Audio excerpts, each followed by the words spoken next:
Hello again, students. This is Mr. Ish again, and a quick follow-up to the last video about show, don't tell.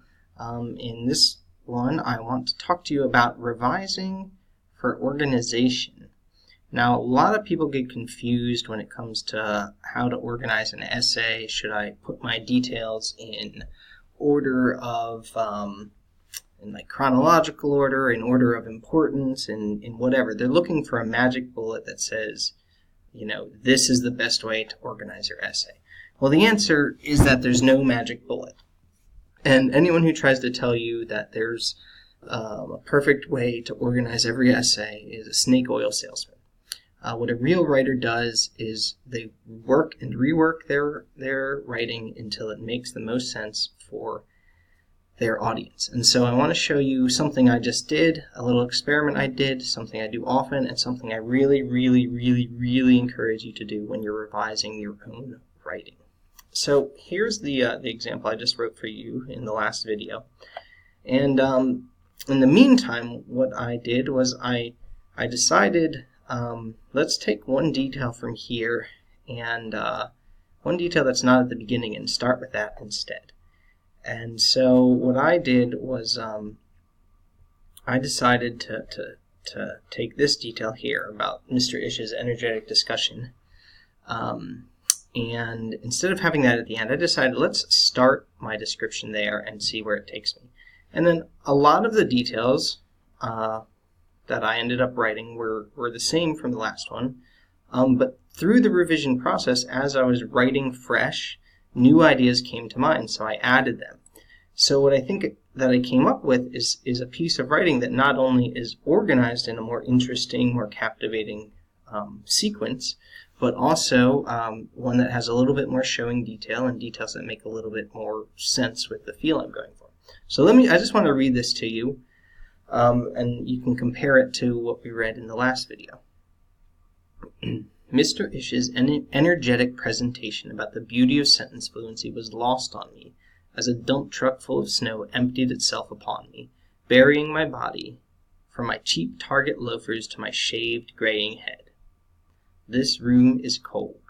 I can feel the goosebumps rising on my skin.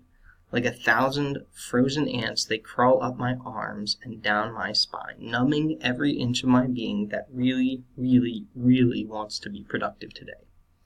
Outside, engines rev in the automotive bay, and the laughter of the engaged students reminds me of warm drives in my dad's convertible down Route 1 to the beach, top down, wind blaring.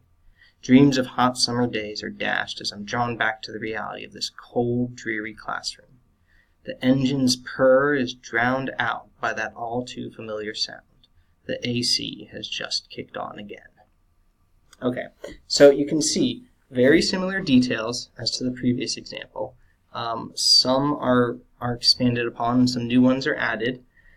But what I was really going for was reorganizing the paragraph a little bit. And so that's what I encourage you to do when you're writing something and you just don't know how you want to write it, what order to go in. What I tell people is start with what feels natural. And if nothing feels natural, just start. Okay, the worst thing a writer can do is stare at a blank screen or a blank page of paper and not do anything. Just write and write and write. And then when you're done with that first draft, that Hemingway draft, then go back and rewrite it, revise it, make it new, and experiment with where your details show up. Experiment with what comes first, what comes last, what goes in the middle.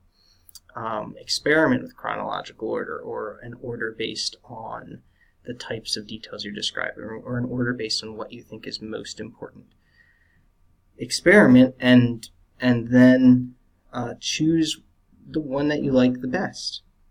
And when I say experiment, I don't generally mean like cut and paste paragraphs around. That's not going to do much for you because it's not going to flow.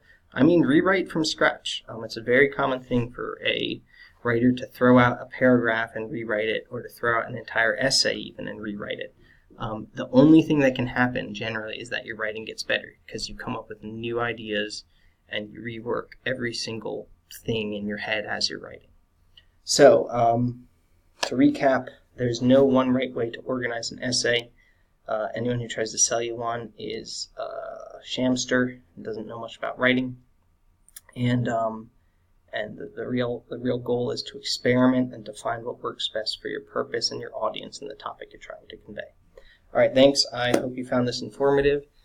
Go forth and be good writers.